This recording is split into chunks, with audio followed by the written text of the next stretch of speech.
last week's episode, we spoke about book recommendations for anxiety. In today's episode, I wanted to focus on loneliness and how novels, memoir, and other literature address the theme of loneliness. By reading these stories, I hope we can alleviate any inner loneliness that we might be feeling. The first on my list is The Elegance of the Hedgehog, a fiction novel by Muriel Barbary. Barbary is a French novelist and a philosophy teacher, and she covers themes of philosophy, class consciousness, and personal conflict throughout this novel. The connection to the hedgehog is that the character of one of the main protagonists, Renée Michel, is based on one. She has the same simple refinement as the hedgehog, a deceptively indolent little creature, fiercely solitary and terribly elegant. The novel is about an intelligent, cultured, yet subdued concierge, Renée Michel, and a young 12-year-old girl called Paloma Joseph. At the Parisian hotel where Renée works, Paloma is the daughter of an upper-class family, and both characters are narrators throughout the book. Paloma's story is told through journal entries, whilst Renée's is narrated in first person in the present tense. Renée lives on her own with a cat and maintains a simple outward persona, yet she's deeply passionate about the arts, culture, and everything in between. Paloma, on the other hand, is suicidal, uncharmed by her elite, pretentious family and empty lifestyle, aiming to commit suicide on her 13th birthday. Then, the sudden death of one of their mutual neighbours, a celebrated restaurant critic, changes both their lives forever, as an equally cultured Japanese businessman named Kakuro Ozu, whom Renée and Paloma both befriend, takes accommodation in the same apartment building. Ozu, like Paloma, becomes fascinated with Renée, that the concierge has the same simple refinement as the hedgehog. As we approach the end of the novel, Renée lets her newly formed friends into her inner world, and she teaches young Paloma an important lesson: that not all adults pursue vanity at the expense of their intelligence and humanity, and that the beauty of life and the meaningful connections we make life worth living. The perfect feel-good antidote to loneliness. The book has become a bestseller in the UK, France, Germany, South Korea, and has even become a film called The Hedgehog in France. I chose this book as it's a wonderful way of looking at loneliness and solitude. I hope you enjoy this suggestion. The second on my list is called The Heart as a Lonely Hunter, a novel by Carson McCullers. Written by a 23-year-old Carson McCullers back then, this is often looked upon as one of the greatest American novels of the 20th century. It's set in the Deep South and tells the story of compassionate protagonist John Singer, a lonely deaf mute, and of 3 other people who visit the cafe where he eats every day and confide in him. There was an angry and bitter drunk man, a young girl who wanted to grow up as quickly as possible, and a disappointed black doctor. Loneliness and misunderstanding haunts all of them. Their confessions to him lead him to essentially change their lives in an almost unexpected, remarkable way. A story of hope and love. It will remind you of all the transience of life, and that dark days do give way to brighter, less lonely ones. I hope you like it. Next on my list, I have The Women I Think About at Night, Traveling the Paths of My Heroes, a travel memoir by Mia Kankimaki.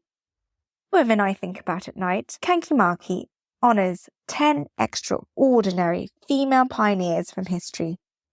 Single, 40-something and restless, Kankimaki needed to do something different.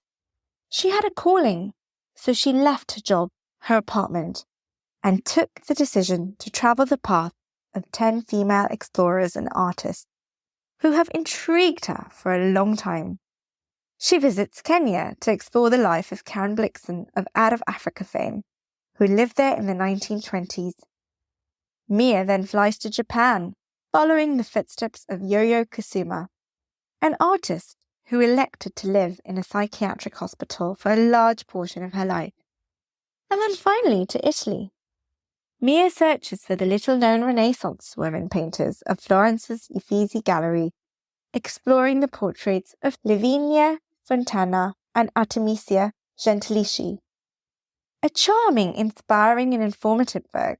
I hope it offers inspiration. Next, I've got this stunning memoir by Olivia Laing titled The Lonely City, and in it, she explores loneliness. Specifically, what does it mean to be lonely? How do we live if we're not intimately engaged with another human being? How do we connect with other people? Does technology draw us closer together or trap us behind screens? When Olivia Laing moved to New York City in her mid-30s, she found herself inhabiting loneliness on a daily basis, increasingly fascinated by this most shameful of experiences. She began to explore the lonely city by way of art, moving fluidly between works and lives, from Edward Hopper's Nighthawks to Andy Warhol's time capsules, from Henry Darger's hoarding to the depredations of the AIDS crisis. Laing conducts an electric, dazzling investigation into what it means to be alone, illuminating not only the causes of loneliness, but also how it might be resisted and redeemed. I chose this one because of its links to art and writing, but also to transience, which we all feel when we're experiencing loneliness. The next suggestion I have is Convenience Store Woman, an incredibly original piece of Japanese fiction by Sayaka Murata. It's a heartwarming and surprising story of 36-year-old Tokyo resident Keiko Furukura. Keiko has never fit in, neither in her family nor in school. But when at the age of 18 she begins working at the Hiramachi branch of Smile Mart, she finds peace and purpose in her life. In the store, she understands the rules of social interaction. Many are laid out line by line in the store's manual, and she does her best to copy the dress, mannerisms, and speech of her colleagues, playing the part of a normal person excellently. Managers come and go, but Keiko stays at the store for 18 years. It's almost hard to tell where the store ends and she begins. Keiko is very happy. But the people close to her, from her family to her co-workers, increasingly pressure her to find a husband and to start a proper career, prompting her to take desperate action. I suggested this as I love how the protagonist does not feel the need to follow a conventional path when it comes to work and relationships. I thought it might be a refreshing read.